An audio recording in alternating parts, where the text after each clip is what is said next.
Hey everybody, and welcome to the channel again.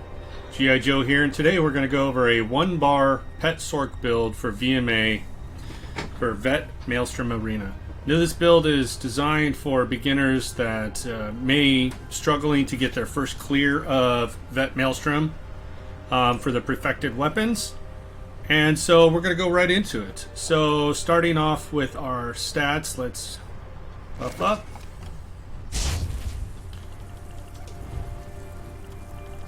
See, we are sitting at 36,000 magicka, 27,000 health, 11,000 stamina. Our magicka recovery is at 1674, health recovery at 1065.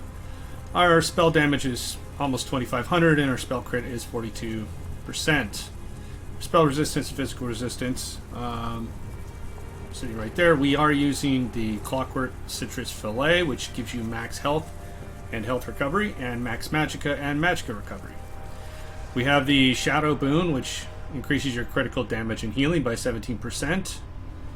And we are using Tri-Stat Pots, which give you spell critical, health recovery, and magicka recovery. So we're going to go into the skills now. Again, this is a 1-bar setup.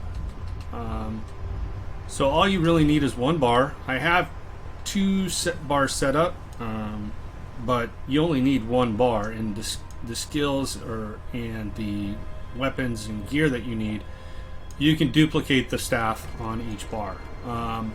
So we're going to go ahead and go into the skills. Our first skill is Hardened Ward. This is your damage shield. Grants you a damage shield for you and your pets that absorbs 16,000 damage for 6 seconds. The damage shield strength is capped at 60% of your max health. That's why we have so much health in our character sheet. We have 27,000 health, so that way our shield is higher. This is found under the Daedric Summoning skill line. It is the 4th skill you unlock. Starts off as Conjured Ward, morph it to Hardened Ward.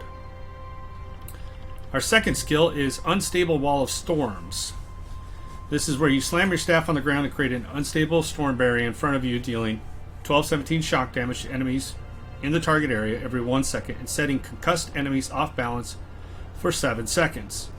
When the effect ends, it explodes, dealing an additional 62-69 damage. Now this is out of your Destruction Staff skill line. This is the 2nd skill you unlock.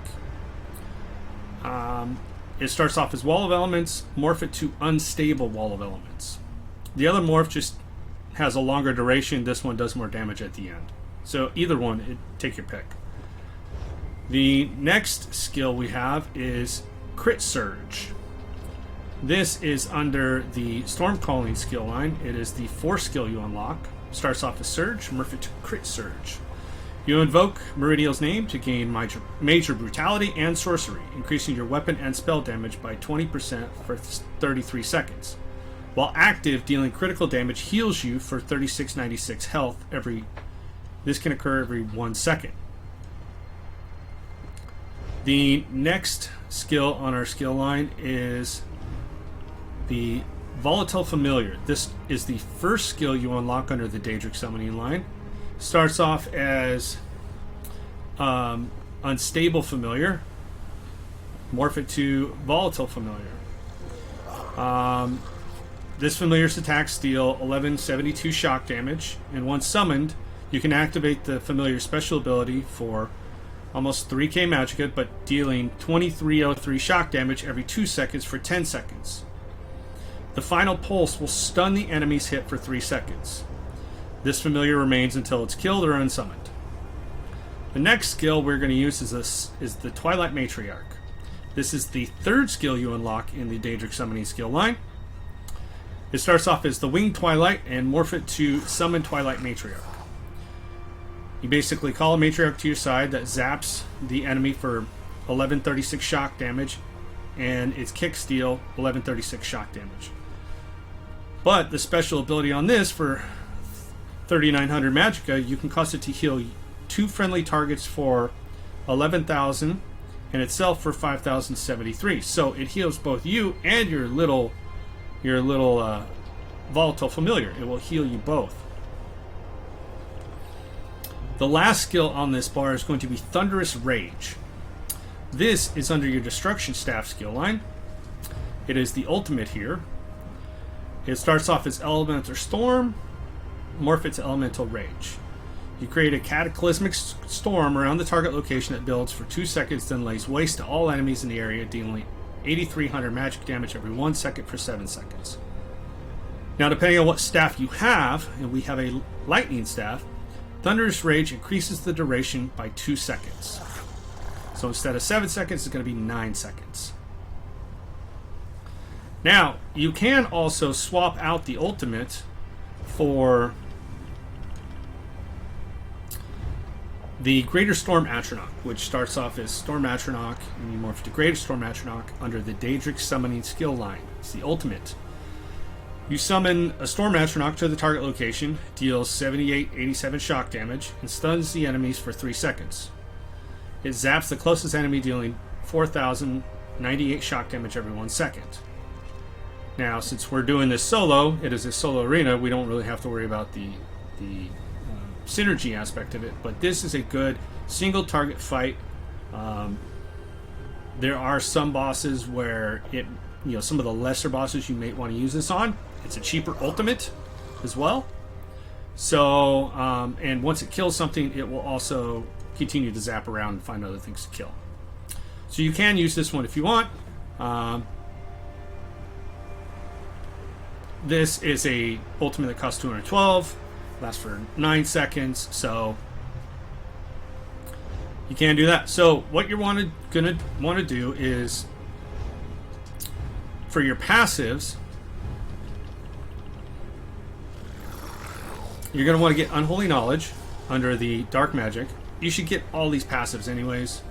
Reduces the health, magic, and stamina cost of your abilities. After blocking an attack, your next health, magic, and stamina ability costs 15% less. And the other two are just, you can get them if you want. Daedric Summoning, you're going to want to get all of these. You restore 3,000 magicka and stamina whenever you use a non-ultimate Daedric Summoning ability. Power Stone reduces the cost of your ultimate abilities by 15%. Increases your health and stamina recovery by 20% when you have a Daedric Summoning ability slotted. We have a couple of them. An Expert Summoner increases your max health by 8% when you have a Daedric Summoning pet active. We have 2 of them, so we get 8%. Under Storm Calling, you want to get all these. Increases your magic recovery by 10%. Increase your physical and shock damage by 5%. Increase the damage done against enemies by 1% for every 10% health they have. And increases your weapon and spell damage by 2% for each sorcerer ability slotted. Now, this is sorcerer ability, not specifically Storm Calling. And so we have 4 slotted. We have 1, 2, 3, and 4. Now, if we switch to the other bar, we'll have 5, which will give us more, which will give us 10%. Again, if you have a lot of adds, you're going to want to go with this guy. It does a lot of damage, but you can use this one if you want. Now, under the Destruction Staff skill line, you're going to want to get all of these passives. The Shock Staff, heavy attacks deal 100% of damage to nearby enemies. Your abilities ignore 10% of the enemy spell resistance. You increase the chance of applying Concussion, because we're using Lightning. When a lightning staff is equipped, your damage done with your area of effect abilities by 8%. We have the Wall of Elements, so we're doing that one. And when you kill an enemy with the Destruction Staff ability, you restore 3,600 magicka. Now, when we kill somebody with Wall of Elements, if they die in the Wall of Elements, and that is the final tick, you'll get 3,600 magicka back. You're going to want to get all your light armor passives. Reduces the effectiveness of snares against you by 4% per piece of light armor worn. Our current bonus is 20%. We'll get into the gear in a minute. Reduces the cost of sprint as well by 3% for each piece. Increases your magicka recovery for each piece of light armor equipped. Reduces the magicka cost of your abilities by 2%. Increases your spell resistance by 363 for each piece.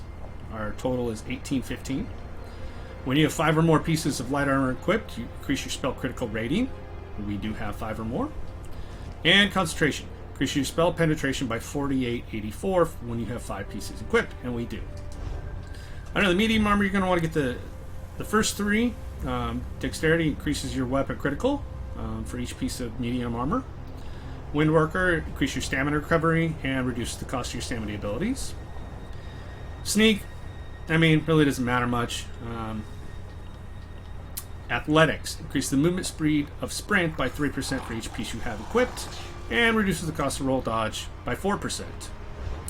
Under the heavy armor, you're going to want to get the top 3. Increase your physical and spell resistance for each piece of heavy armor equipped.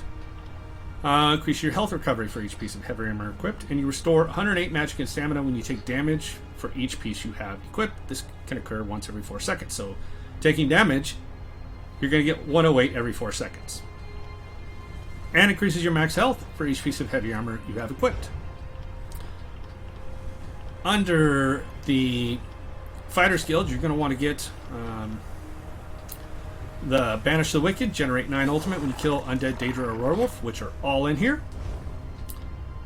Under the Mage's Guild, you're going to want to... You can get these if you want. They're not all important right now. Under the Undaunted, you're going to want to get these 2. Undaunted Command. When you activate a synergy. It's not necessarily important in here, except for there are some synergies you can take. But Undaunted Metal increases your max stamina, health, and magicka by 2% for each piece of armor you have equipped. Total maximum of 6%, and we have that. We are a high elf. The passives here, when you activate a class ability, you restore 640 magicka or stamina based on whichever is lowest. So class abilities are our sorcerer abilities. And since we have 4 of them, anytime we activate that, we're going to get 640 stamina back. And when you are using ability with a channel or cast time, you take 5% less damage. Our heavy attack does count as a channel. So every time we heavy attack, and this is a heavy attack weave, you will take 5% less damage. You also get max magicka of 2,000 and increase your spell damage by 258. You're also going to want to get medicinal use when using potions, resulting effect lasts 30% longer. And you can also get the provisionings as well, adding durations to your foods. So we're going to go over the slottables that we have. We have Clockwork Citrus Fillet, which is our food. Increases your max health, health recovery, and max magicka and magicka recovery for 2 hours. Now, if you don't have this, what you can use is Witch Mother's Potent Brood, which increases your max magicka and health. And this also grants you a magicka recovery for 2 hours. Now, this sells on the broker. The recipe sells on the broker, on the guild brokers, because it's part of the Witches Festival. There's tons of them out there. You can buy that Clockwork Citrus Fillet. That's a one you get out of the quests for Clockwork City. These also are available to buy if you want to buy them. And then we're getting Essence of Spell Critical. This grants Major Prophecy, which gives you 2191 spell critical for 47 seconds. It restores 9,300 health immediately, but also grants you Fortitude, Major Fortitude, increases your health recovery by 20%. And it restores your 7,500 magicka and grants you Major Intellect, which increases your magic recovery by 20% for 47 seconds. It has a 45-second cooldown, so that means every 45 seconds you can use one of these. Now, since it lasts for 45 seconds, under your alchemy skill line, you can only use it for 45 seconds. If you did not have these, the potion's benefits would only last for about 30 seconds. So getting this, you actually increase the duration of your potions to be longer than the cooldown. So you could have 100% uptime with this. So that's why you get the medicinal use. So now going over the gear. Our first set is going to be Plague Doctor. And we have a Plague Doctor Lightning Staff on each bar. It is an infused weapon. It is a lightning staff, and it has an absorb magicka enchant for recovery. So it deals 2,700 magicka damage and restores 460 magicka back. So when you lay down your wall of elements,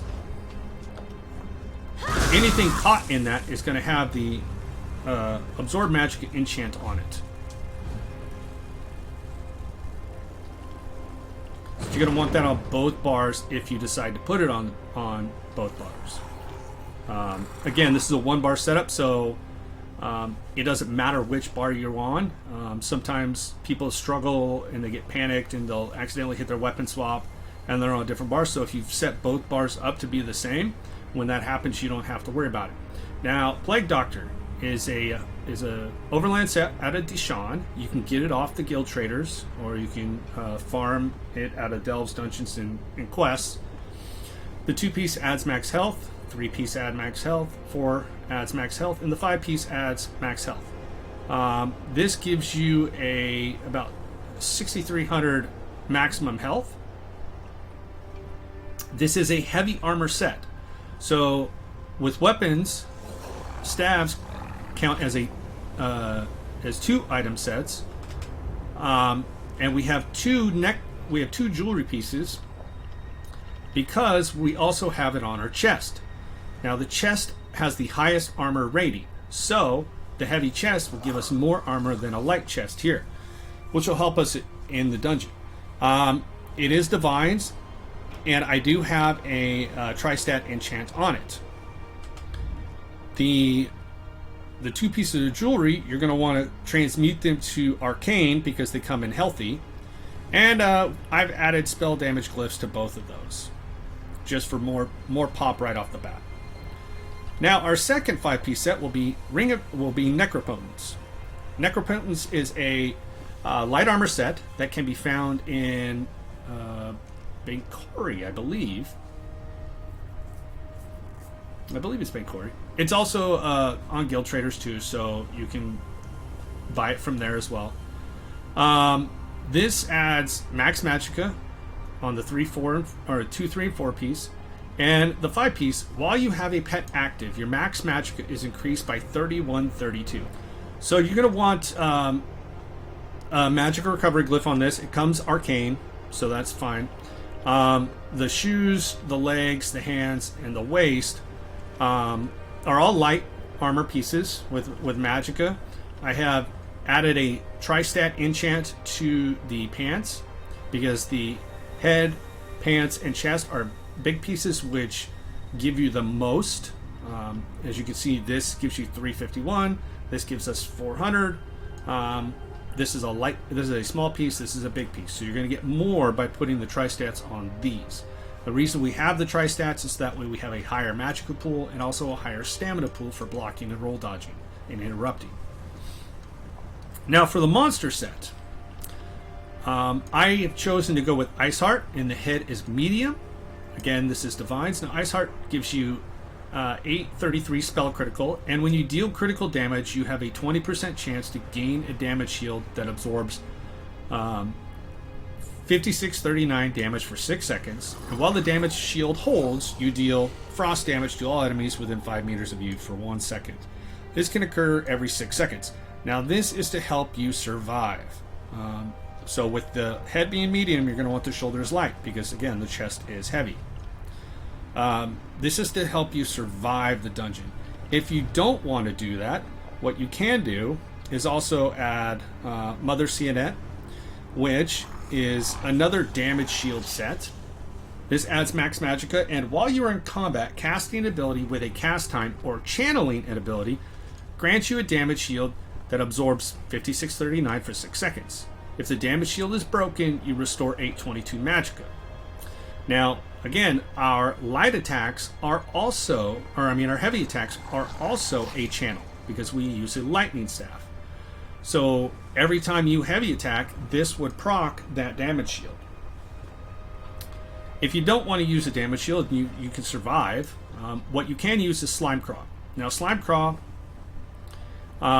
Gives you weapon and spell critical and minor berserk at all times, increasing your damage done by 8%. So this is going to help you kill things faster if you can survive. But if you are struggling to get past it the first time and you're taking all the synergies in there, then I would definitely put on Ice Hearts or Mother Sehet. Ice Heart's easier, Mother Sehet's a DLC dungeon, and so that's why a lot of people use Ice Heart. Mother Sehet requires the DLCs, and it tends to be a harder dungeon for people to complete. So if you're struggling, go with Ice Heart or Slime Cross, which comes out of Wayrest Sewers.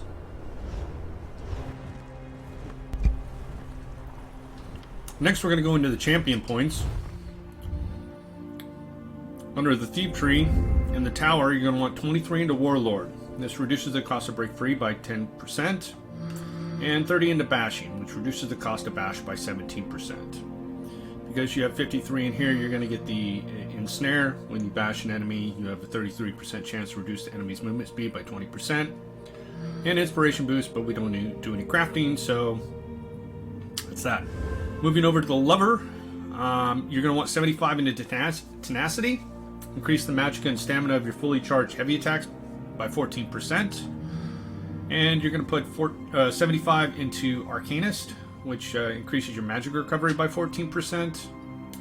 And 21 into Healthy for a 5% increase to your health recovery. We have 171 in here, so we're going to get all these. None of them really matter except for the Wind Running. Increase your movement speed and mounted speed by 2%. Increase your health and magic recovery by 10% when sprinting. There are some times when you will sprint, so it's a little bit of a boost. Moving on over to the Shadow, we're going to put 23 into Tumbling for a 10% roll dodge reduction, and 23 into Shadow Ward, reducing the cost of block. You're going to get these passives as well, because we have 46 in here. The biggest one is the 10% repairing your armor reduction, so you will have the opportunity to repair when you get in there. Under the Mage Tree, the Apprentice, we put 56 into Blessed, increase your healing done by 12%. 61 into Elfborn, increase your critical damage and healing by 21%. 64 into Elemental Expert, 13% increase to Flame, Frost, Shock, and magic damage. And 28 into Spell Erosion for 25-42 spell penetration. You're going to get Vengeance when you block 3 spells within 10 seconds of each other. Your next damaging magic attacks used within 5 seconds will always critical strike. Your spell penetration is increased by 9%. Whenever you drink a potion, the cost of your next magic ability is used within 7 seconds is reduced by 80%. And Arcane Well. When you kill an enemy, you have a 20% chance to restore 4,000 magicka for up to 3 friendly targets within 2.5 meters of the enemy. Under the Atronach, we're going to put 30 into Staff Expert, which increases your damage done for light and heavy attacks of destruction staves. You get the Riposte passive, which when you block a melee attack, you have a 15% chance to deal physical damage to the enemy. This effect can occur once every 5 seconds. And Retaliation. When you block a heavy attack, your next light attack used within 7 seconds deals 30% additional damage. Under the Mage Tree, we are putting 31 into Thaumaturge because we do have Wall of Elements as a damage over time. So this will increase that. We also get the Opportunist. When you interrupt an enemy, your next physical damage ability used within 7 seconds deals 15% damage and increases your weapon critical by 9%. Under the Warrior Tree, under the Steed, we're going to put 61 into Ironclad. And this reduces your damage taken against direct damage attacks by 21%. And also 30 into Spell Shield, increases your spell resistance by 2692. We will get the Invigorating Bash. So when you bash, you have a 20% chance to heal for 1480. There are a couple mobs you have to bash. We also get the Roll Dodge. Your physical and spell resistance is increased by 660 for 3 seconds. And Resilient. When you take critical damage, but the mobs don't do crit. So that's not really helpful to us in there. Under the Lady Tree, you're going to put 49 into Healthy, or 49 into Hardy. It reduces your damage taken from physical, poison, and disease damage by 11%. You're going to put 49 in Elemental Defender. Reduces the damage taken from Flame, Frost, Shock, magic damage by 11%. And you're going to put 51 into Thick Skin. Reduces your damage taken from damage over time effects by 19%. Now, you can reduce the Thick Skin a little bit and add more into these if you want. There are some damage over time in there. So, having 149 in here, we're going to get the spell absorption. When you take Flame, Frost, Shock, Magic, or Oblivion damage, equal to 30% of your max health, you restore 3,400 Magicka once every 10 seconds. We don't have a shield or a Frost Staff equipped, so it's not going to be important. Critical Leech. When you deal critical damage, you heal for 369. This effect can occur once every 5 seconds. It's a little bit of health, but it does help. And Unchained, when you break free, the cost of your next stamina ability, since we don't use any stamina abilities, doesn't really matter. Under the Lord, you're going to want to put 30 into Bastion, and this is to increase the effectiveness of your damage shields by 12%. The passages you get out of here are all about resurrecting players, so it's not really all that important. And that's our champion points. If you are a lower level champion player, just go off of this, just keep low, just start adding to these and it will help you get further along.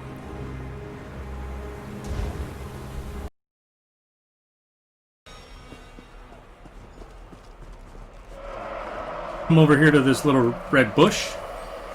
This is where you're going to be starting point.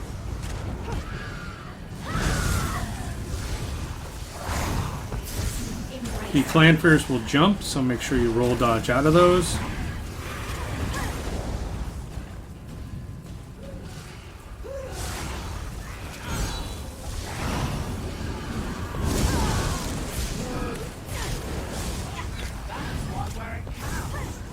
Now each of the arenas have different rounds.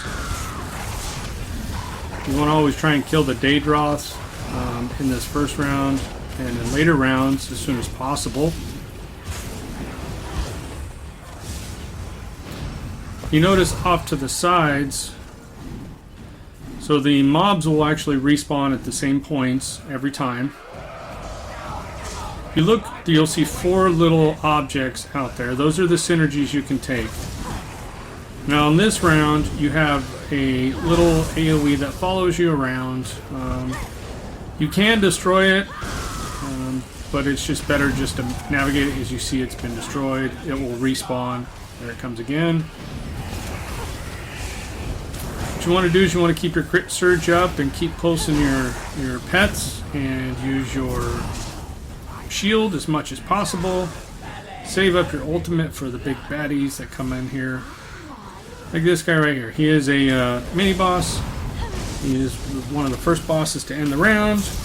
You can kill it or move on with the ultimate. You can either kill it with the ultimate or move on.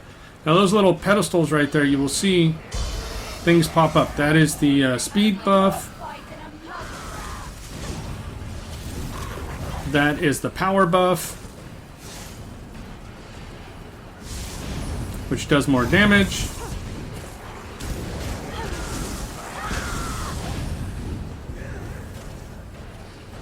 The cup is the healing buff.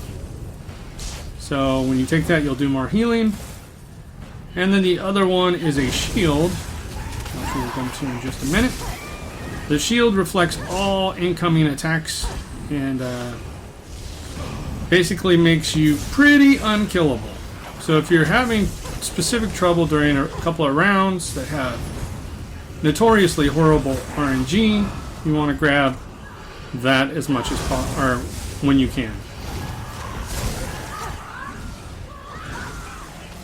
Most of these mobs have the same mechanics that they do in normal dungeons and vet dungeons.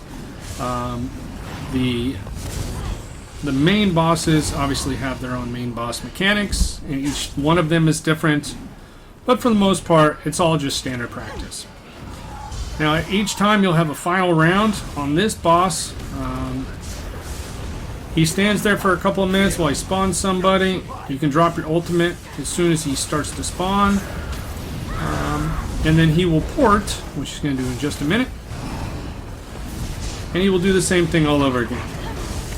Now, when the round first starts, and in every round, any time there's a spawn, you can lay down your AoEs and start pulsing your pets at the location of the spawn points, and it will still do damage to them.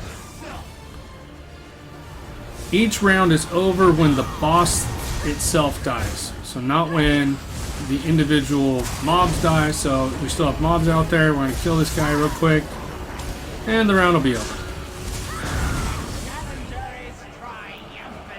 This is a good job just getting your feet wet. Once you're done, go over and loot the gear out of the chest of champions, and you can repair and move on to the next round. Round 2 is Seht's Balcony. This is a Daedric one. Those little fans spin around. It's kind of like in the Halls of Fabrication. They do fly around and cause a bleed, so you want to keep up your damage shield as much as possible. You can check your buffs and debuffs bar, and you'll see a bleed that's placed upon you. Again, each round has 4 different synergies that you can do. And you want to stay towards the outside, because that middle you will get AoE'd like that.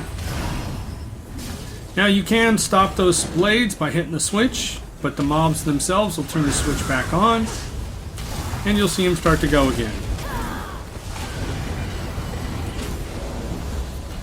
So if you get too many bleeds, you can hit the switch and allow some of the bleeds to fall off. You can see I've got 9 seconds of 4 bleeds now, so if you just sit there and stand in it, because more and more blades sync up and follow each other, you could potentially have quite a few bleeds on you, and that will be detrimental to you, to your character's health. So just go around and then find all the mobs. Whenever the main or mini boss spawns, just stay out of its AoE. They're usually the Centurions like that. And just lay down your wall of elements, shield, and heavy attack to get the resources back. Make sure you have your crit surge running and pulse your pets.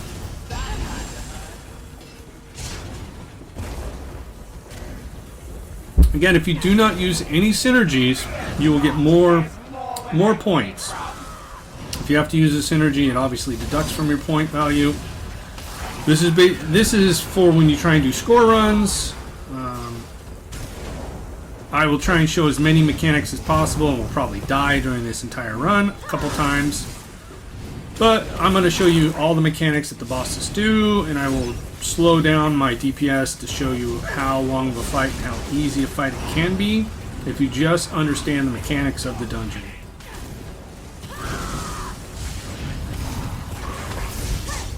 So again, just going to put some shields on and crit surge and heal myself, heal my pets.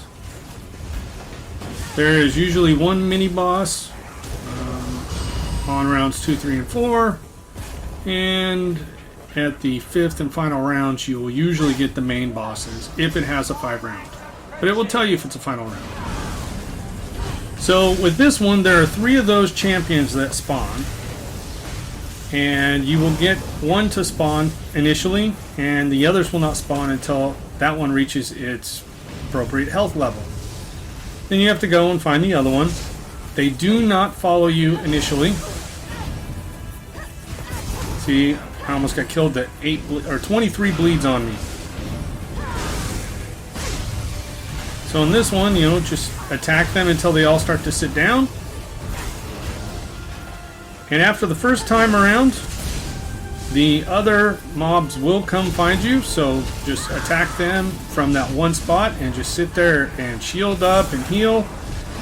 Put down your dots. And once you get all 3 of them together, you're going to want to drop your ultimate, because even while they're shielded up, it's still going to do a little bit of damage to them.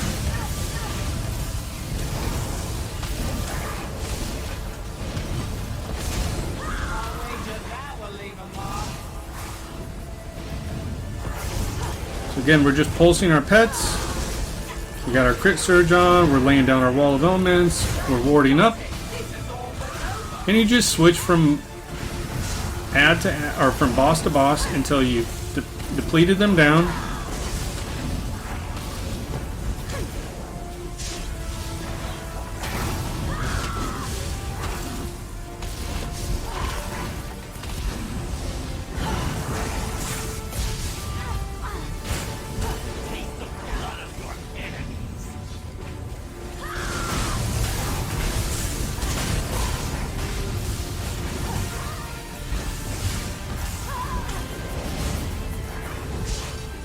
You just take your time and remember the mechanics. Block, shield, move out of the AoE, and one is down. So we're just going to work on the other two, slowly and surely, and we'll get through it. Number 2's down. We're just going to focus on this last guy. Remember to keep our buffs up. And he's down as well. So each round you get a chest with a purple piece of gear in it.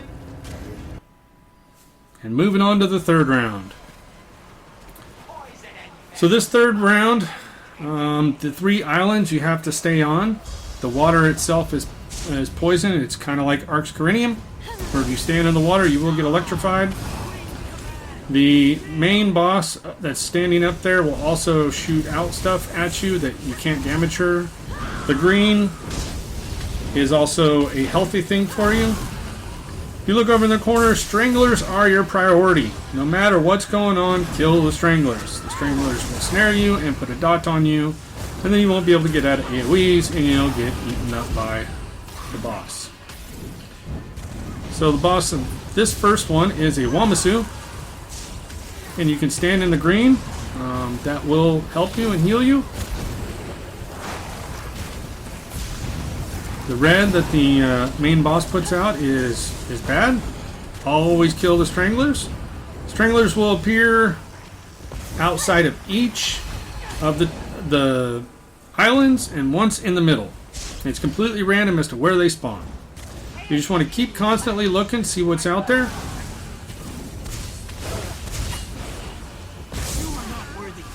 And whatever you attack, your pets will attack. So even if it is far away from you, like this one that is, your pets will go out there and get it. Again, you see how that monster did not spawn? I'd already laid down my wall of elements and it was off balance as soon as it got in. So you don't have to wait till you actually see the mob.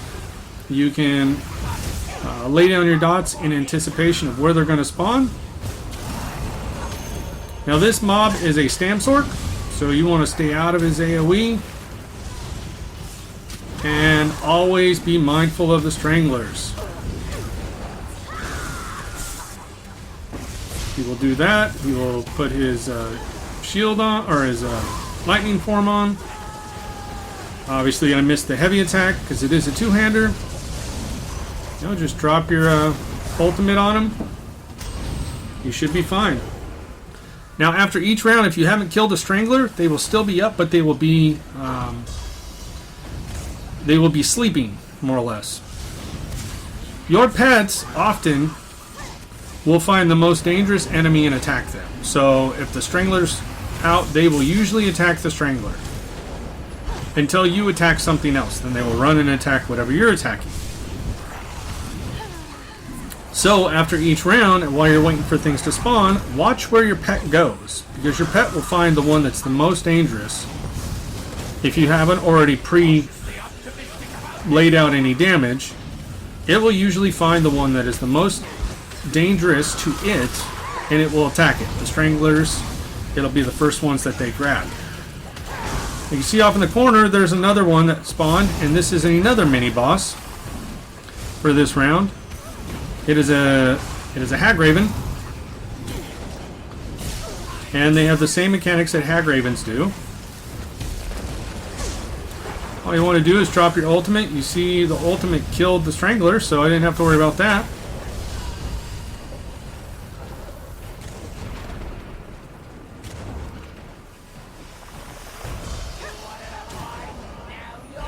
Alright, here comes the main boss. It is a Lamia, so all the Lamia normal attacks.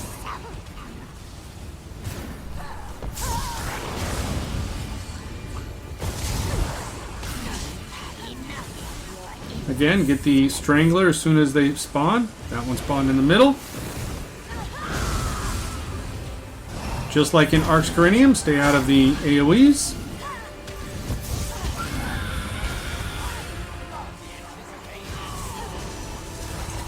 You can stay in the green because that will heal you.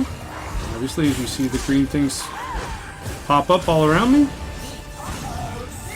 Put on your Crit Surge, Hardened Ward, pulse your pets. Now you can see the Strangler pop over there, but I haven't attacked it yet. And notice I'm slowed. And that is because the Strangler is spitting on me, causing me to have a slow. So if you start moving slow in this stage, look for a Strangler.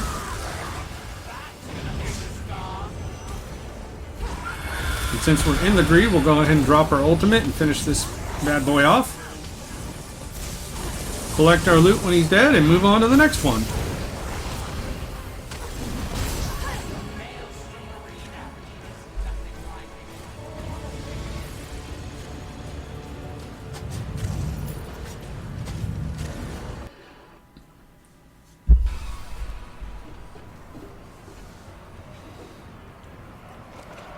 Seht's Flywheel, the 4th round, 4th level.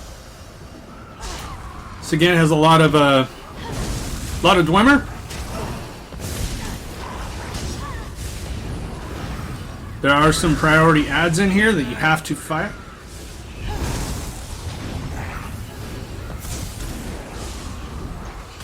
So if you see spawning over there is a little rollerball, Clockwork Sentry. You want to kill them. If you do not, they will put up a damage shield and throw out AoE chain lightning at you.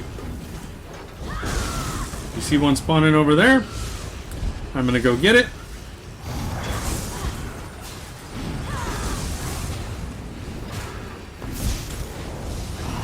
And we got a little mini boss here. Remember to pulse your pets. Keep your buffs up. Ward up. Here's another sentry. Gonna go ahead and get it before it puts up its shield.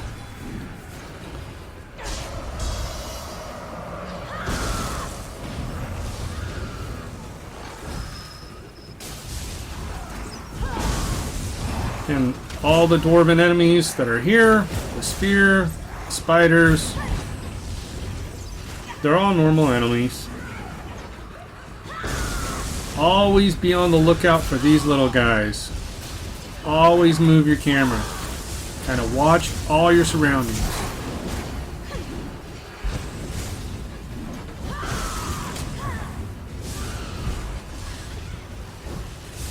So even though I was fighting them, I still moved to the other side so I could check to see if this guy popped, and he did.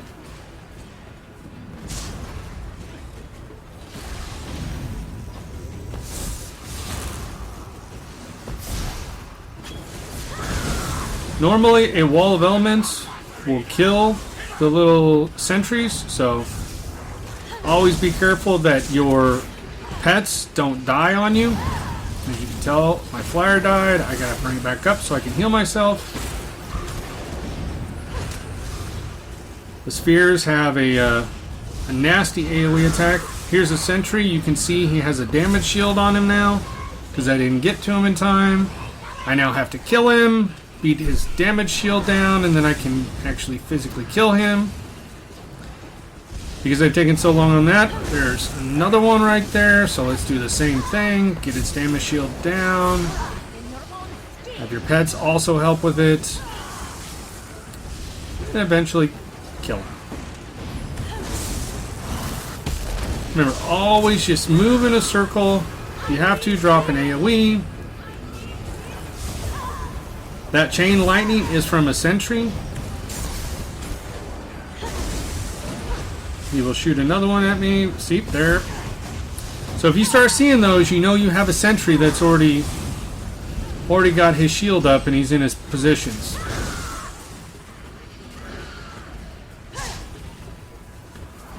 Just constantly circle around the middle and look for more and more.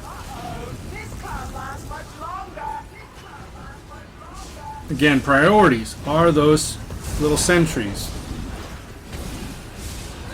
They can get really hectic if you get 2 or 3 of them in place.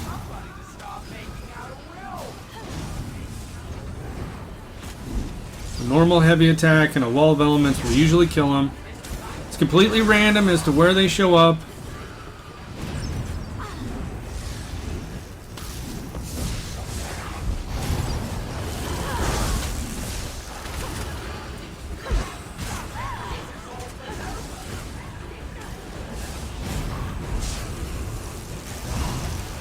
Just keep focusing. Look for the sentry. Then move on to the others.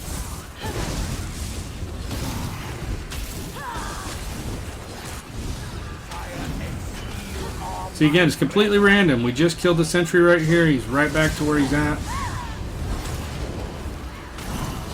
And if you get overwhelmed, drop your ultimate. This is why I say use the Destro Staff ultimate, because there's so many adds. All you gotta do is drop your ultimate on them and they should be able to just melt away. I'm trying to save my ultimate because the boss is up next.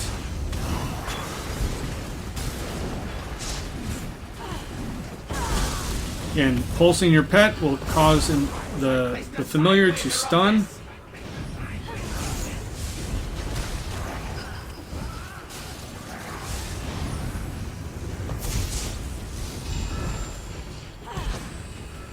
Go ahead and fight everything. Watch for the sentry. See your pet automatically went and got it to kill it. Oh, here's the big spider. It's just like the Engine Guardian off of Darkshade 2. You want to stay underneath. For some odd reason, this is bugged and you can't see the green circle or the green AoE underneath it. You notice both my pets died because they are not sitting underneath it. So I have to respawn them. Oh, he stopped. Now let's move out of the way. Drop my AoE. Keep my shields up. Basically, after you've dropped your AoE, move to the other side. Just walk around it the other way. Try and get as many of those clockwork sentries as possible.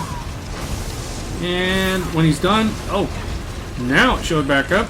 So now we're completely healthy under here. It's going to help protect us and heal us.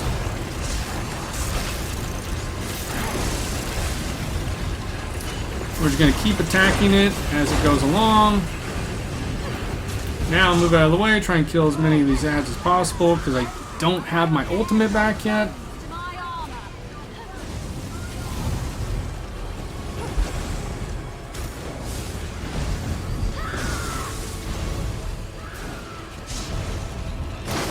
Run around the other way.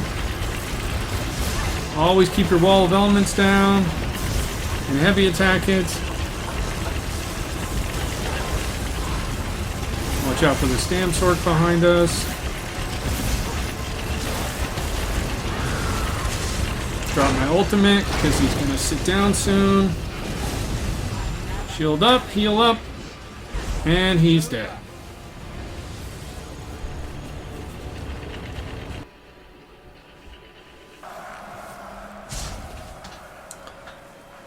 Always make sure you repair and recharge your weapons. The Rink and Frozen Blood has a huge RNG component to it. The one mob you have to focus on are these trolls. They spawn in the middle. They go over there and they try and bash the iceberg. They damage the iceberg enough, it will not be available for use anymore. The water does a huge dot. So you want to make sure that you kill them as much as possible. It's completely random as to where they go. After the trolls, the next thing is archers. And the ice lamias, or the ice ghosts.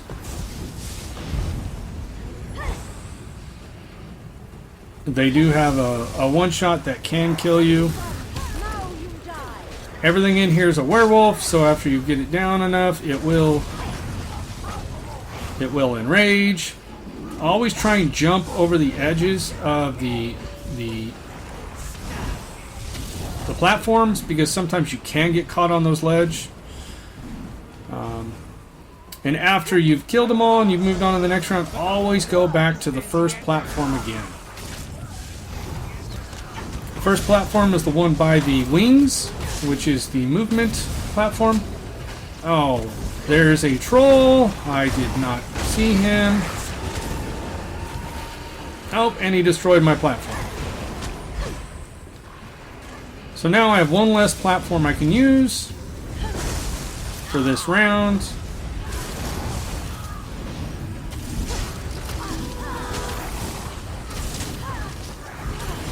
Here comes another troll. Always try and be facing the middle so you can see where the troll goes.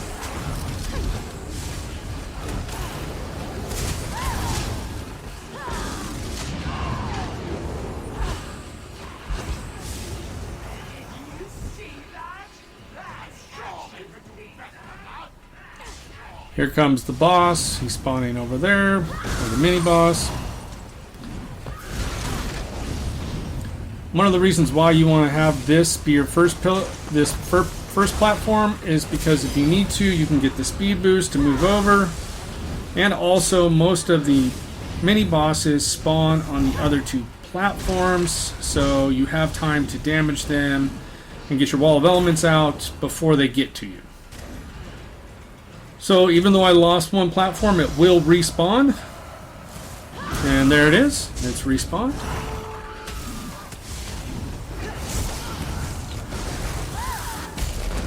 There's a little bit of RNG on my side, because the troll is completely random as to where it goes.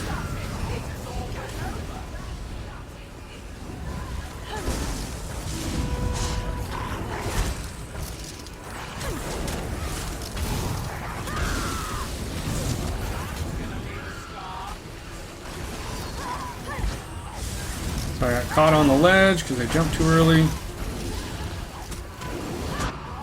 Always bash and interrupt the trolls if you can. Oh, dang it. So the Ice Wraith got me with an ice arrow.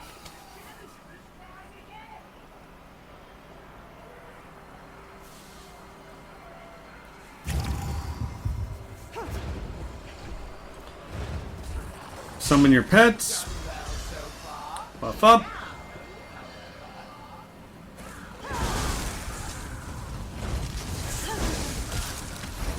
Comes the troll.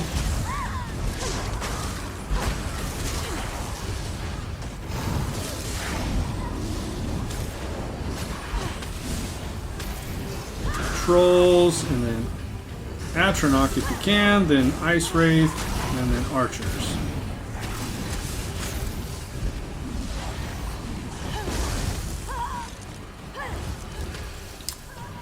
Always focus on the middle so you can see where the troll's at. My flyer's dead.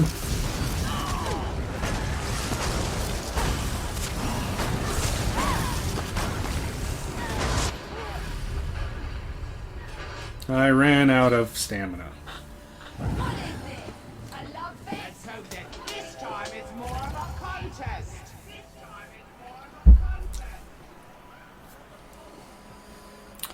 The RNG on this one is...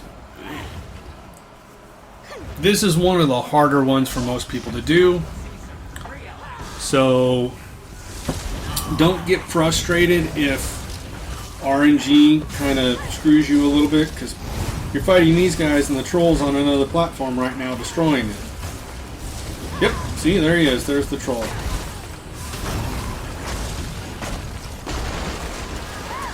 And sprinting over there, I did not save up enough stamina, so he destroyed that. And see, he runs to the opposite one that I'm on. So that's always fun.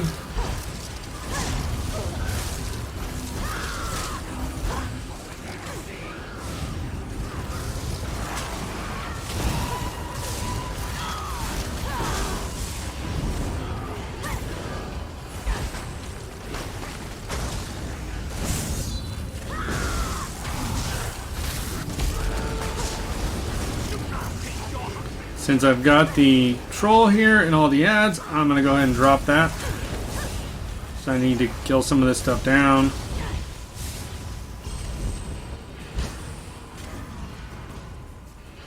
And end of that round, but I get my platform back. Good. Here comes the troll. Oh, great. Good RNG, right to me. But now, I've got 2 giants I gotta contend with. Ice mages, archers, and ice wraiths.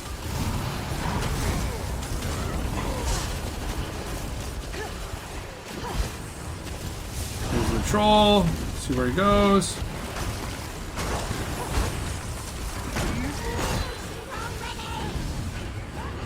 Interrupt him. My pet died. And again, the lemonades are ones you really got to focus on. The giants are big dumb animals, so you can kind of avoid it.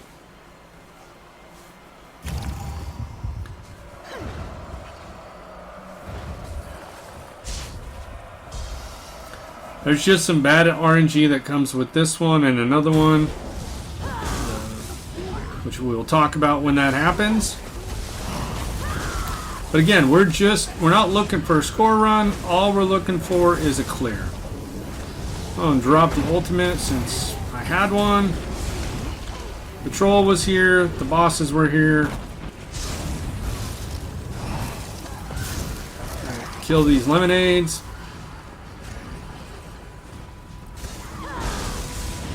Troll.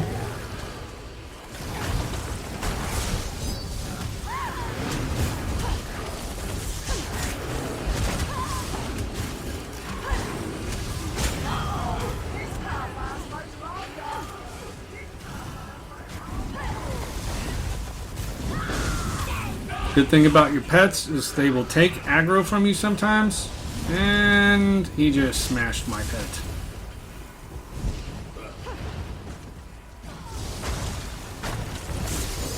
Again, the troll does not want to apparently come to the platform I'm on.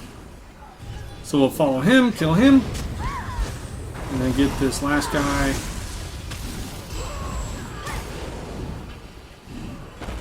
Alright. Now we're going to go back to the original platform. This is the final round. So this is not... Oh, damn troll. So on this fight, you want to always be mindful the giant can fear you. This is not a DPS fight. If you push the boss too fast, he will destroy the platforms and you won't have all the ads down. The reason why you want to be on this platform first is you get the speed buff, but also, stupid troll. Again, lots of RNG on this one. But you want to kill all these ads before you push the boss to where he's at right now. And he broke the platform and killed me.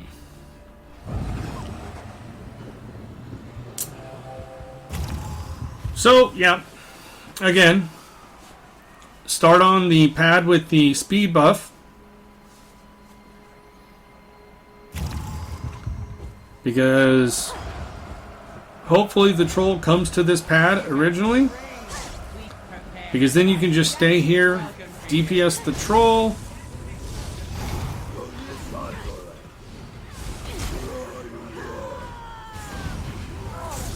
Oh, missed that heavy attack.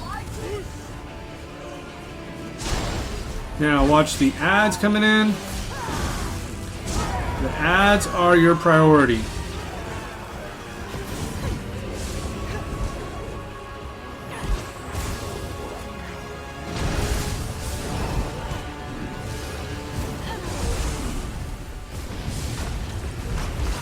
Okay, once the troll comes out, do not DPS the boss, because you want to kill him on that pad.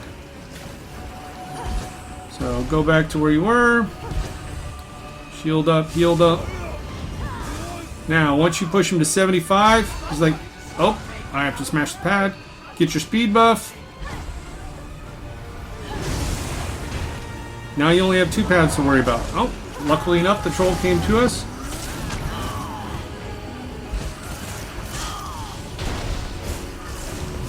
Kill the lemonades. Again, the ads are priority.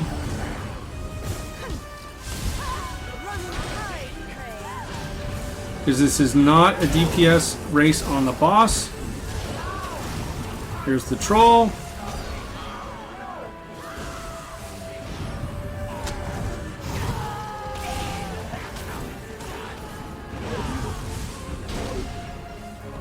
Do not drop your ultimates until... Alright, he's smashing it again. Get your heal buff. Got the heal buff going on.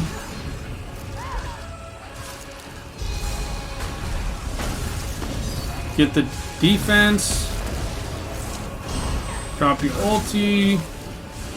Get your power. Your ulti's gonna kill all the ads and just DPS the boss down.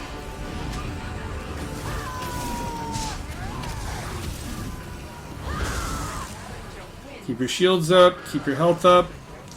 And there we go. Again, a lot of it's RNG on where the troll goes.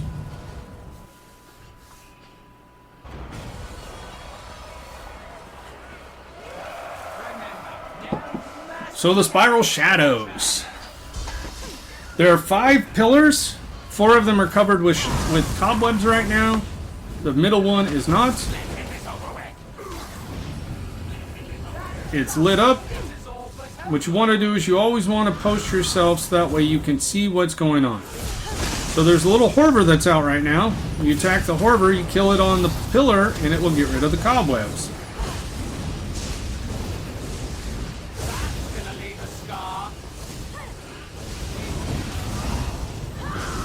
Just stay out of the AoEs of the Sorcs.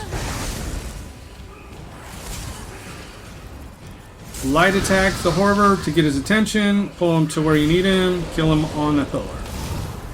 So now I have 3 of them unclogged right now. Oh, swarm of spiders. The little red spiders you can't kill. When you see that that message come out, go to a lighted obelisk or a lighted pillar, and it will keep all of the spiders from killing you. So now I have 4 pillars uncovered. I want to leave the 5th one covered until the final boss. Because if you uncover all 5 pillars, it will stun all the mobs. And I'll show you what that does when I get to the last boss. So if you kill a Horvor in the middle, it will eventually explode and it will do AoE damage to anything that's near it.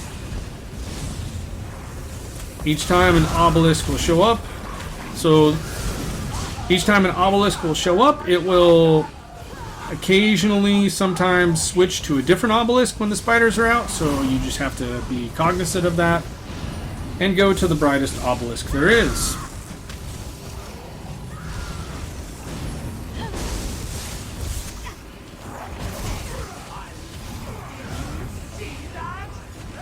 Oh, these little web spinners, you want to kill them whenever you see them, because they will try and cover your obelisks up, and if you don't have any obelisks open or pillars, then you can't hide from the red spiders and they will kill you.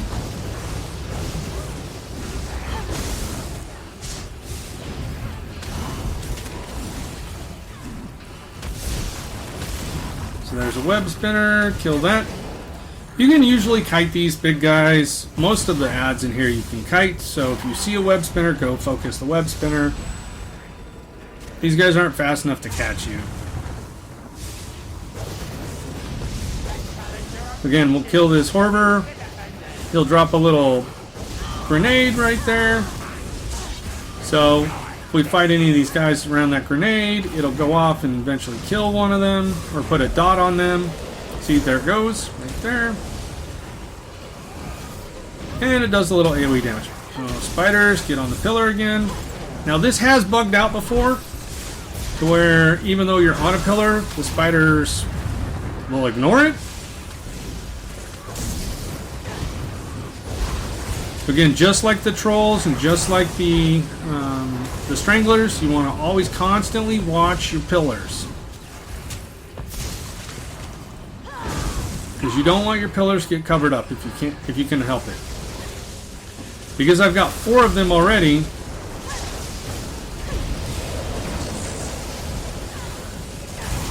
I can afford to lose 1 or 2 of them. Like this guy over here.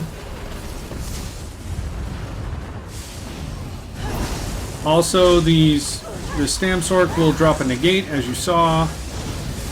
Try not to drop your ultimate on him when he's in the negate, as it will have a negative impact on your potency. There's a web spinner, so let's attack him before he covers up my pillar.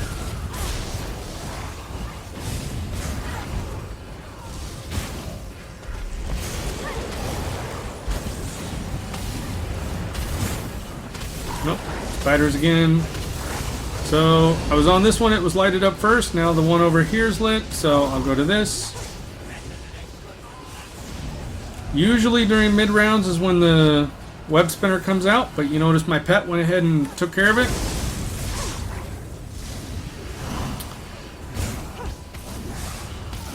The Lurcher's kind of a mini boss to start off the round. I was out of stamina and he couldn't roll dodge and he heavy attacked me. The web spinner again. Here's the real mini boss.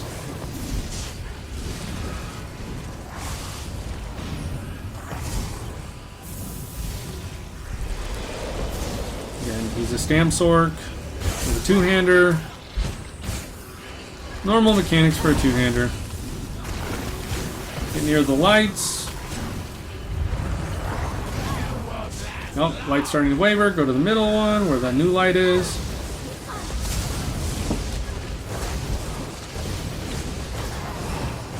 I missed the web spinner. Obviously, I've got a pillar that I gotta uncover again now. Always be cognizant of the archers too, as they do a focused aim. And the focused aim is a one-shot if it hits you.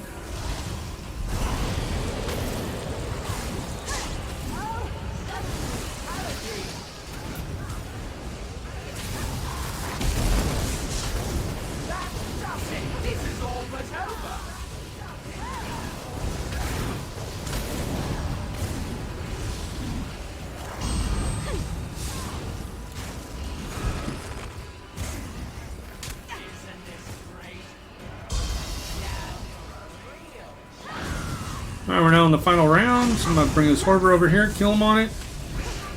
And it stunned the boss.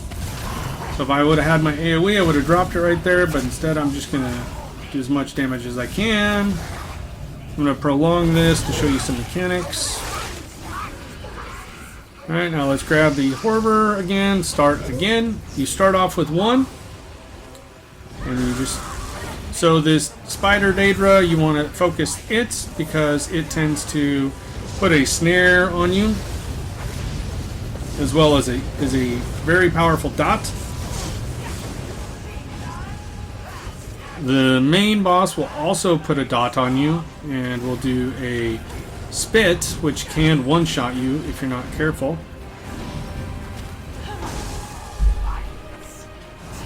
So usually she does like a red cloud around her when she does it. So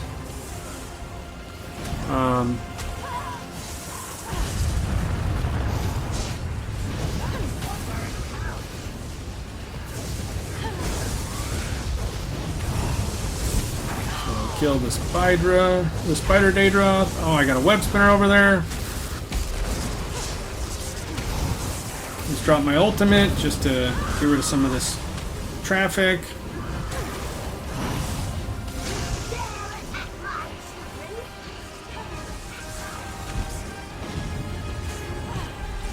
web spinner. Nope.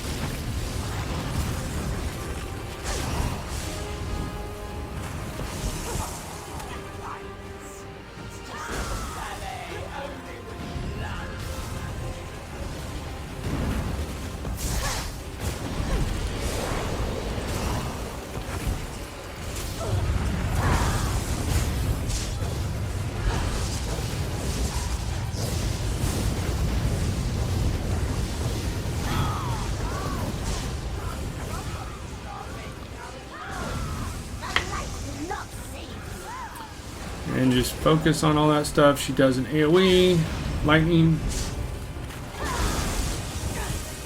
And she also spits.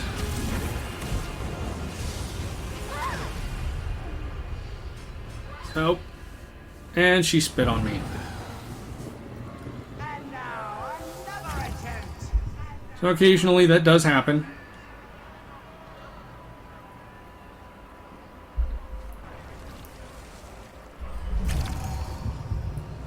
You just got to remember to keep your buffs up.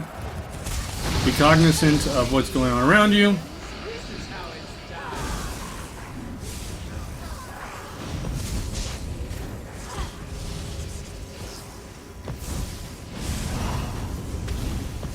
done. Now I'll just start uncovering everything.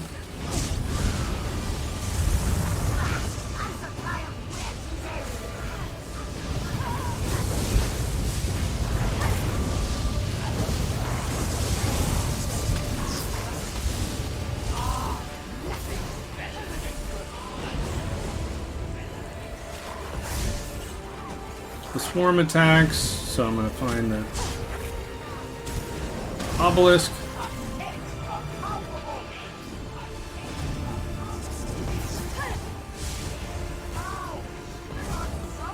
Just keep attacking the box until the ad spawns. Alright. There's the ad.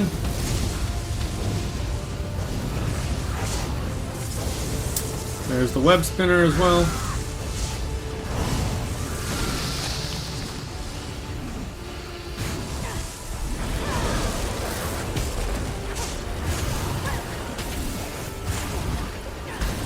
Oh, swarm.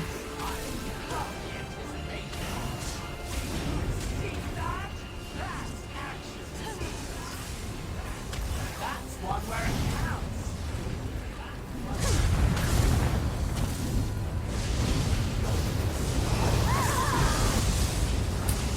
Again, the lurcher, I mean, it does its normal mechanics, so you can use it to get resources back if you need to.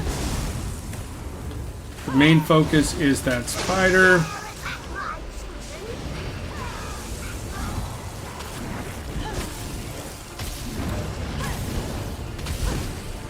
Swarm again, the red spiders, getting the light. That one's dying, so move over to the heavy one. I'll light attack this guy to bring him over to me. And drop him.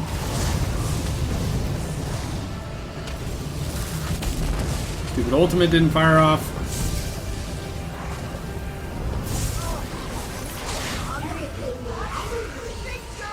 I'll just shield up and heal up. And there goes that one.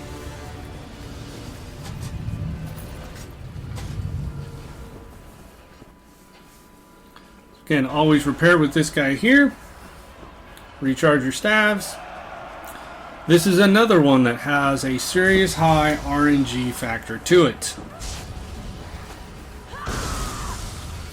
So this one does a lot of poison damage. You see those little mushroom flower things.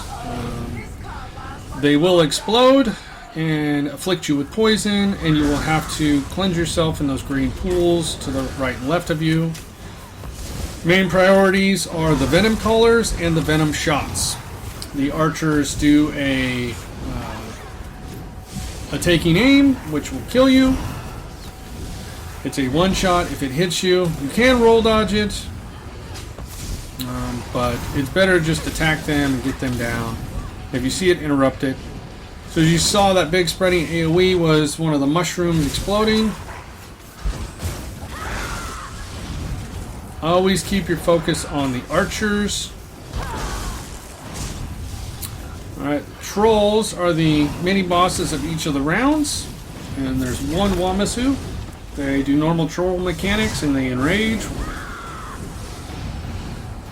So the screen is turning green and the AoEs are popping out. That's the Venom Caller. So you just make sure you focus her down. She will pop up new mushrooms. Just stay out of the way. Usually at the end of the round, the mushrooms will explode on their own and reset.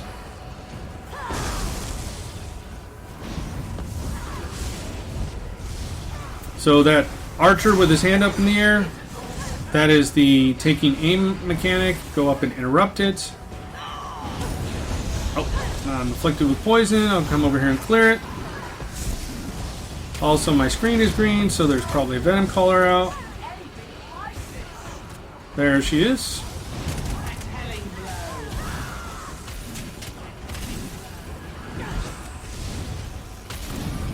See, it's completely random where the mushrooms pop up too, so I could have been affected with the mushrooms right off the bat.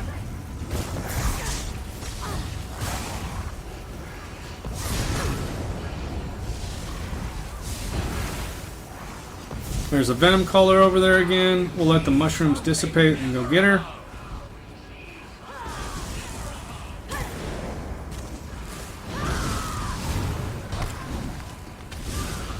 Here comes trolls again. Roll dodge the stone throw. Poison that he shoots out at you as well. Nothing like enraging. Good body blocking by the little animals. Oh, there's a Venom Caller. So kill her. And in doing so, she'll get rid of all the venom, so the Nyx Hounds are out.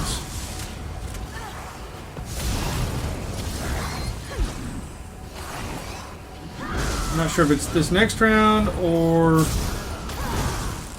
Yeah, it's the next round. But there will be one that comes out with 2 or 3 archers, and they usually start off with a taking aim. Oh, there's the 2 archers and afflicted with poison. Dang it. These are the 2 archers.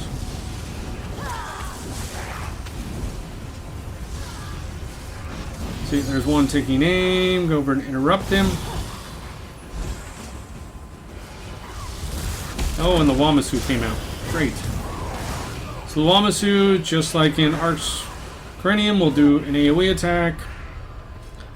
And he just schwacked me and I got hit with the poison. So... Got to be mindful of that, obviously.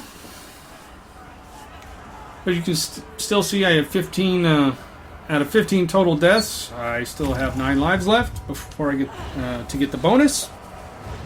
But I'm not pushing for a score run here. Score would be nice, but it's not what we're dealing with. We're just trying to complete it the first time, right?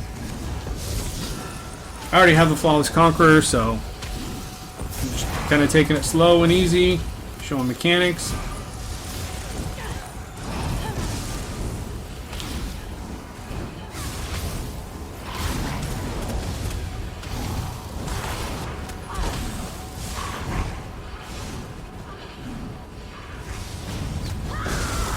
So here's a archer.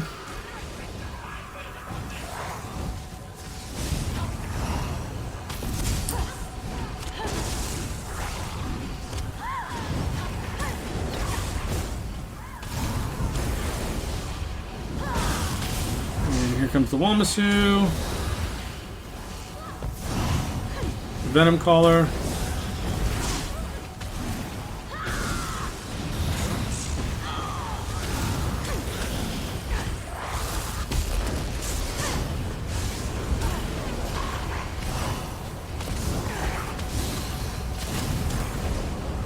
See, the Destro AoE is pretty significant damage.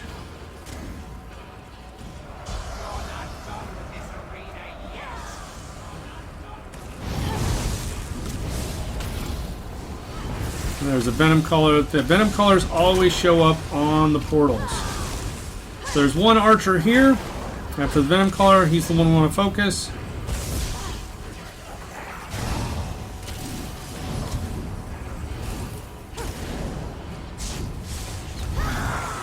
Alright, now here are two archers, and a Venom Caller.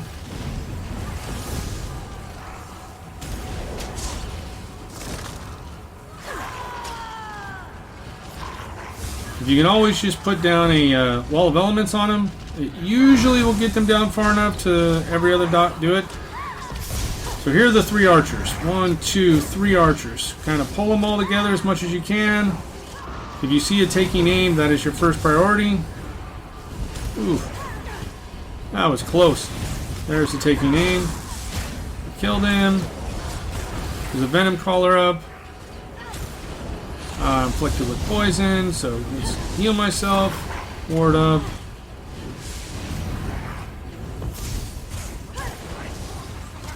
This round, it would be beneficial for you to take the Reflect, because the Reflect will actually take all those arrows and shoot them back at the archers. So I'm going to drop my ultimate on these guys. Stay out of their AoEs. And the great thing about it is they all get concussed by that, and so I get more resources back from a heavy attack, and they also take more damage for the vulnerability. And my heavy attacks are not working. Still a little glitchy on the heavy attacks, but... Alright, final round. Here we go. The Behemoth. Just like in Runes of Macedon, he does spit at you, he does the stomp. Oh, there's a Venom Caller right there. Always focus the Venom Callers. Remember the mechanics. Don't stress out. Once you see the lightning bolts come out, those are the adds. There's 2 of them. You want to focus one of the adds down, and the other ad will put up a barrier, just like in Runes of Macedon. So be mindful of where the ad is at compared to the boss, because if the ad is too close and you do a bunch of AoE, it will kill the ad, and in doing so will cause the shield to go down, and you will take a one-shot from the Behemoth. So always try and make sure that if you are too close, you do not do too much AoE damage. You don't want to kill the ad. Now the Venom Caller, because they're on the pad, and there will also be lightning bolts come down. Those are going to be the ads.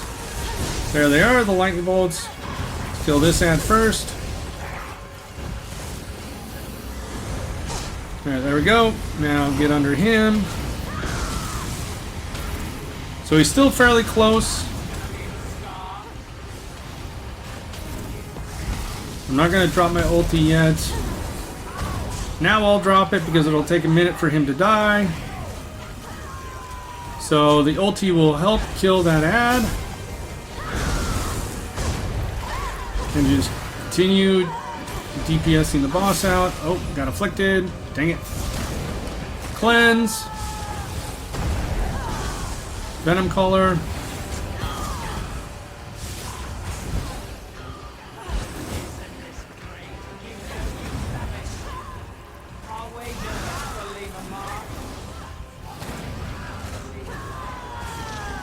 Just keep DPSing.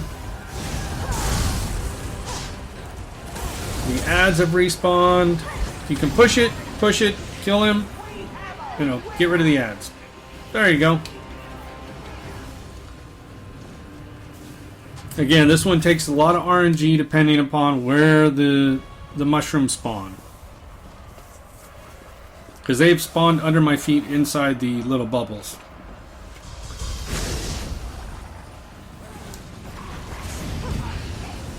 So this one, there are some priority ads. They are the Daedra that start with a K. They do the fire circle that's out of Hellraw. Like the flame shaper thing.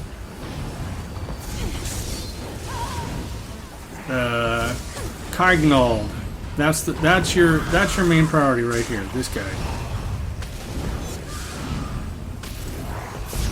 Because that's what he does. And you have to interrupt him. The other guys, the ones that start with a G, the Gandrican, they are just healers, so generally speaking, the fire guys spawn near the lava on the outside. So this is a two-handed Dragonite. They will drop a Standard of Might.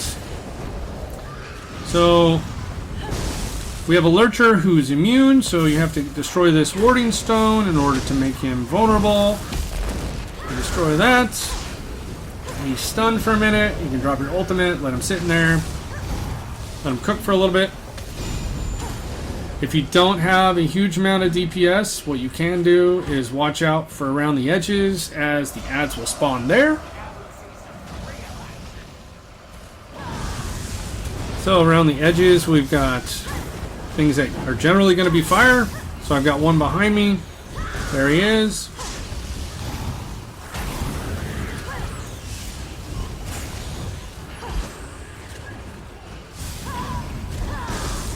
He is always your priority. That's a healer. There's another healer out.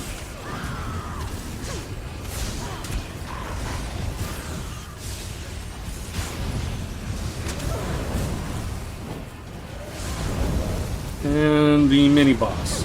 So this, again, you're going to have to destroy the Warding Stone.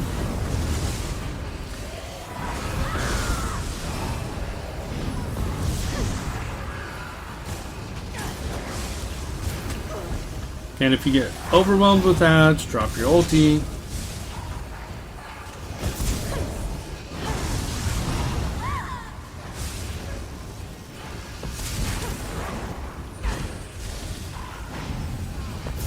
Just keep your buffs up, keep your ward on, keep your pets pulsing, heavy attack to get your resources back. And if you heavy attack someone that's in your wall of elements, obviously they're going to be concussed. And you're going to get double the resources back. So there's a healer. And a stamp sword, or a two-handed Dragonite. He will occasionally drop a standard and chain you into it.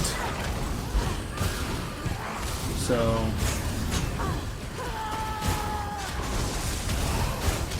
missed that. Luckily I was warded up. Didn't hurt too much. There's a fire guy over there by the side. Again, this is your priority. Doesn't matter that the boss is immune. You want to get the fire guy down. Priority number one. And then look for the Warding Stone. Oh, there it is.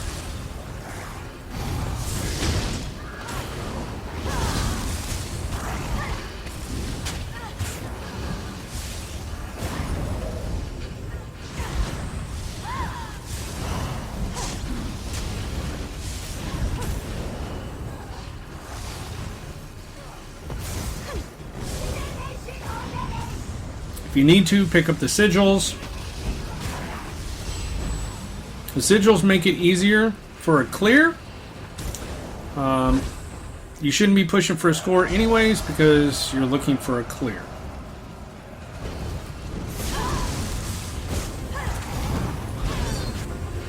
So this one has quite a few of the fire guys. So you want to stay near one of them until they do their AoE. Find the other one. Get close to it. Pulsing your pet will also stun them if it's at the end of 8 seconds, so Sometimes you can get some RNG on your side with that. And then just use the ads to get your resources back. Try and block those heavy attacks, those uppercuts. Because you are wasting stamina when you break free, even though our champion points have allowed for... Oh, and there's a Dragon Knight who will pull you into his standard. He's going to drop a standard, make sure that you are not... You roll dodge it or roll out of it immediately. So there's a standard. He tried to chain us in. As long as he's out of the standard, then he shouldn't pull us into it. So because all the ads are right here, we're going to drop our AoE and get everybody down.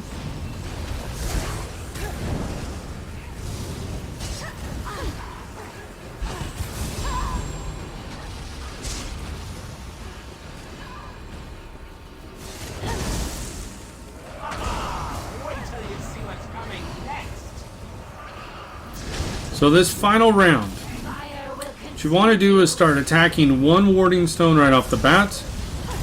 Move to another warding stone, get it down, and then look around the sides. Because there will be a fire ad that spawns. Unfortunately, I destroyed that warding stone too quick. You want to kill this ad before you get the other warding stone down. Because now I have to start all over again. So we'll get this guy down.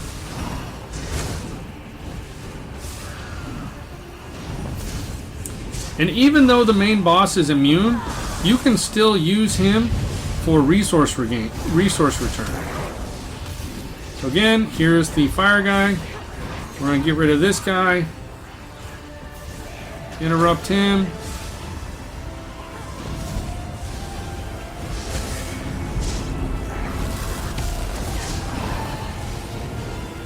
We'll drop our AoE on him. I didn't mean to attack that guy. All we're going to do is do it again. Try and kill those ads so we don't get overwhelmed. Always watch the outsides because the fire guy can spawn a little early. It's usually after you get two of them down. See, there he comes.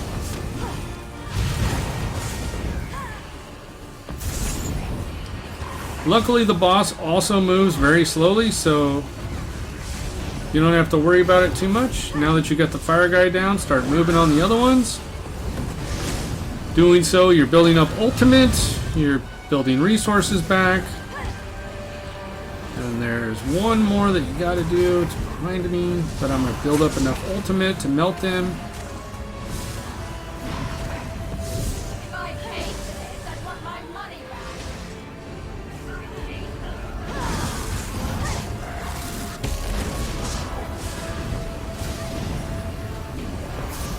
There we go.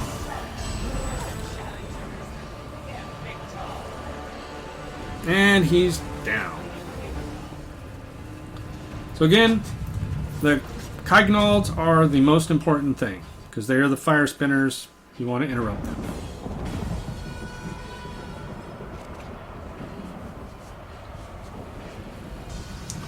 This is the final level, or the final round, I guess. The level. Again, your little pet's going to find the most dangerous one. And so it went straight for the archer. Now, the archers are the most important one because they have that, which is taking aim. Again, it's a one-shot. You want to make sure that you kill it as soon as possible. Always try and follow your guy if you can. And you want to get these little gold ghosts. You want to watch out for the white ghosts because the white ghosts will freeze you, put a slow on you, and cause you to have chilled status effect, which is your healing. Once you get 3 ghosts, you have the opportunity to put out a spectral explosion. And that's what you want to do on these big bosses like the Daedroths. They are like the Maw of the Infernal. they spit out a whole bunch of fire, and you have to ward up, and just takes forever to kill them.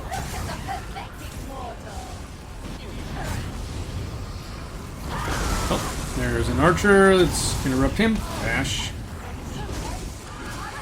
Oh, okay. And also, if the enemies get the gold ghosts, they become hardier, and it takes a longer time to kill them.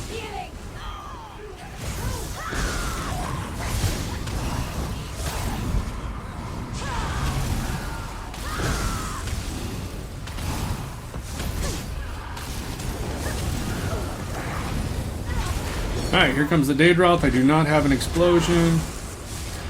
With this, you want to just kind of ward up and go in a circle around him. Kind of lead his breath around. Get your ghosts. And there's a little bit of RNG with this too. Drop your Spectral Explosion and you can kill everybody around you as you drop your AoE. There's a little bit of RNG when it comes to the ghosts and how they come out, so if you have to get a ghost, get a ghost. Again, with this, when you start shooting that, you want to just spin around, ward up, and heavy attack. You should be in your Wall of Elements anyway, so with Crit Surge and your pet and the Wall of Elements, it should go down fairly easy. There's an archer right there. No. Dang it, the archer got that. Interrupt him.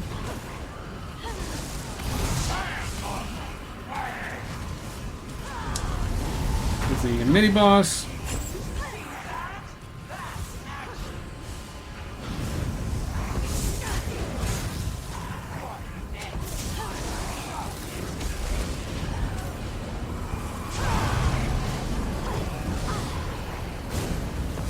Drop that, get the other ghost.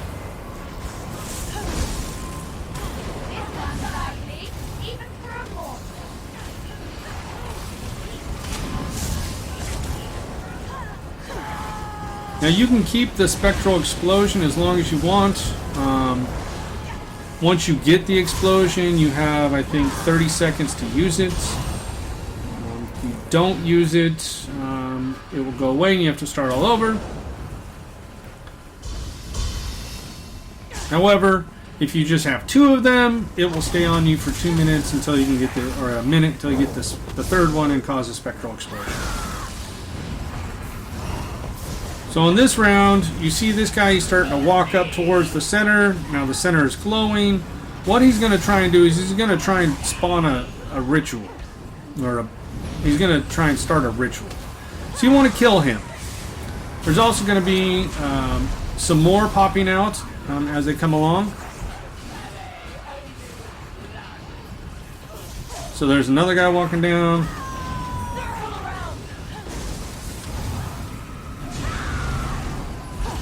Dang, Nightblade stunned us.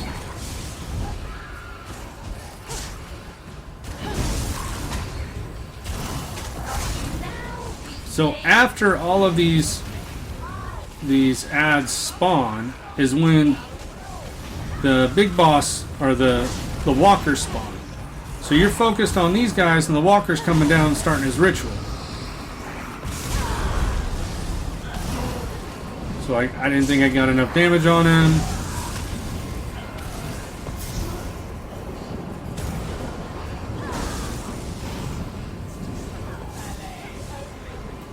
So there's another guy walking down.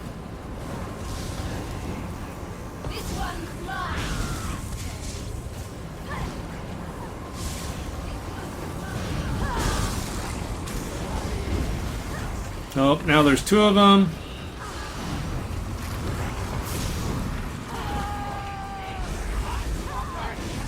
And they've spawned a Bone Colossus. Beautiful. So, I'll just drop my ultimate and get rid of it.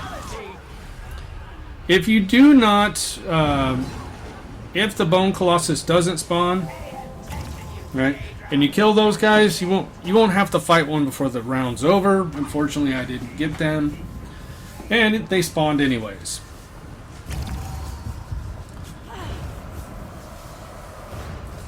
That's why it's important that you focus on those guys so you don't have to deal with the Alambris Bone Colossus aspect. So as you can see, the one up on the top of the hill, that is the walker. You can try and line your guys up so that way you can do a wall of elements and hit both of them. The ad you're fighting and also the walker. Because then you get a damage over time on them before it gets too far along.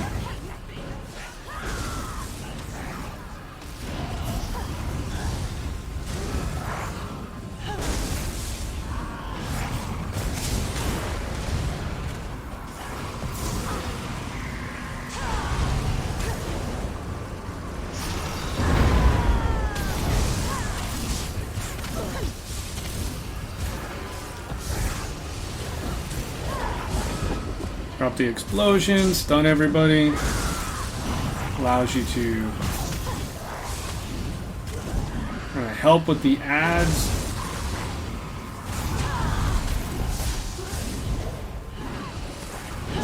Start building up your explosion again so I keep getting more ghosts. So now there's 2 of them. I'll walk that guy. I'm not going to worry about the Ogrim too much and focus on these guys.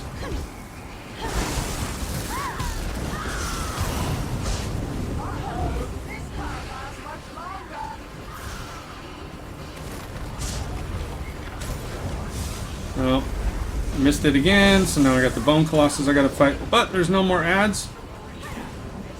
So once I get done with this round will be over with. The only ads that come are the little bone guys that he spawns himself.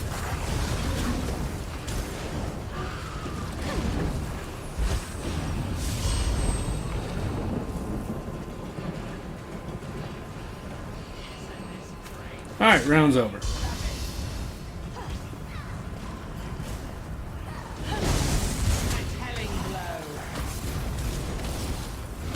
So notice I have 2 of these skulls, and I have 34 seconds left on it. So what I'm going to try and do is get another skull or another ghost.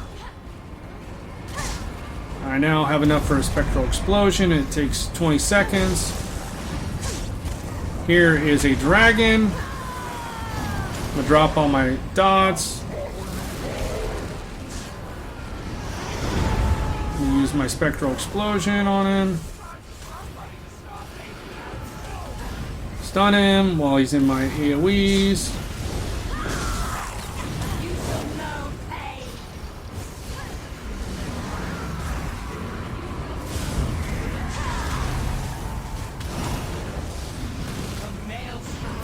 Get the ghost. Good, now we've killed the Titan.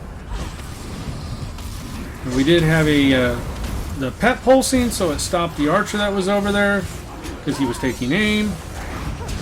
Fortunately didn't get that ghost.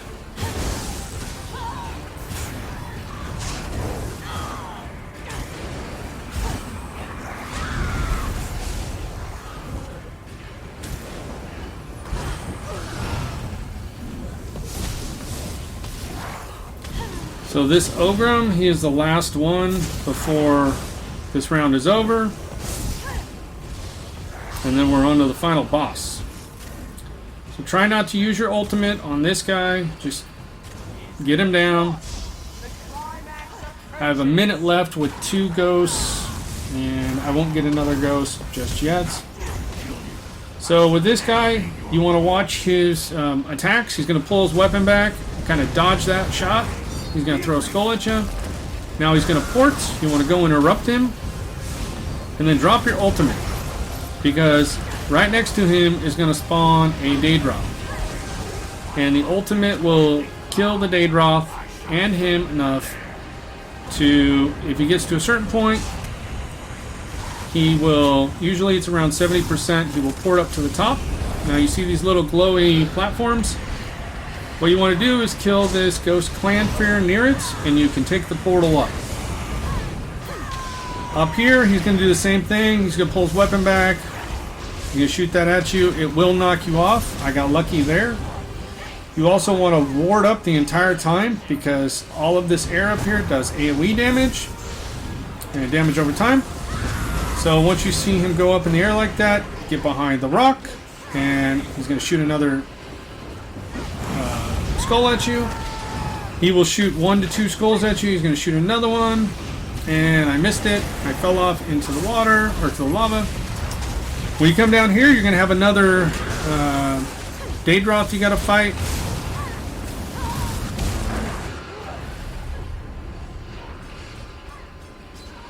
So, oh, and I dropped my ultimate.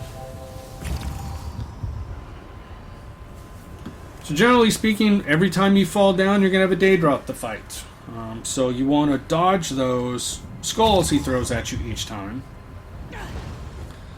So it's going to be a little bit harder this time around because I don't have an ultimate to kill the Daedroth as soon as he pops, but we'll get through it.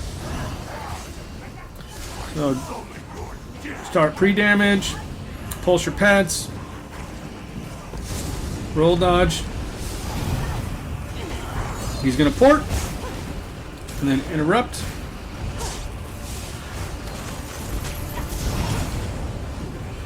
Here comes the Daedroth. Watch out for the ghosts if you can.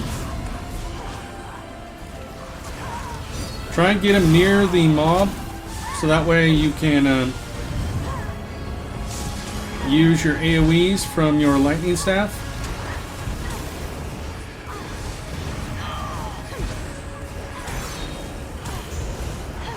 So every time he ports, he's going to do that thing. You're going to have to interrupt it. Once you kill the Daedroth, focus on him. And he's going to get to 70%. And he's going to go upstairs. So now you want to kill the Clanfear as close to the platform as possible so you can use it to go up. If you don't do that, you may have to move it to another platform. So up here, turn dodge. Each time he sends the rock around, it goes slow. The second time it goes around, it goes a little bit faster. Watch out for the meteors.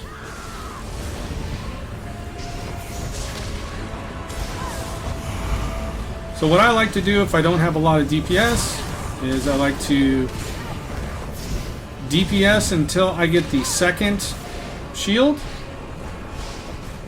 Leave your pet up there to DPS it. And then once you got it down, jump down. Because this will allow it to reset the speeds. So now you're in a position to where you don't have any damage on you. You can shield up. You can attack the Daedroth. Because normally when you get knocked down, you've got a dot on you from the skull that he hit you with. So you attack the Daedroth. And I missed the platform, so I have to find the new one. Kill the Clanfear near it.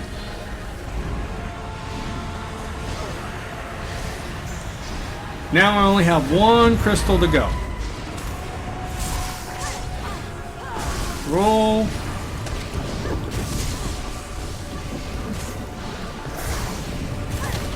And now we've got a really slow shield coming for us.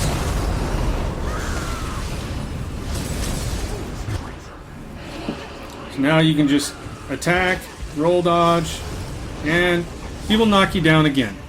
So now you got to find him because he's going to start doing his little AoE thing.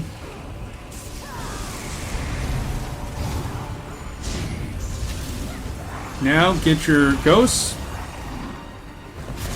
There's a walker. Walker's our priority. There's a ghost.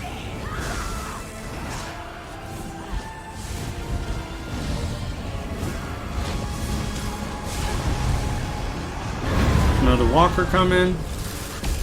And a ghost. Use the explosion. You're going to AoE that the guard down.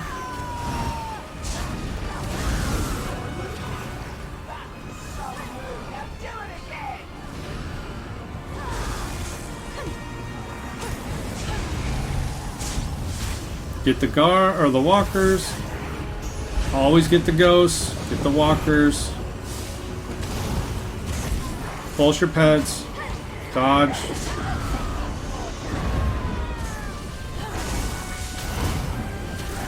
Do not let the boss get the ghosts. And we've done it.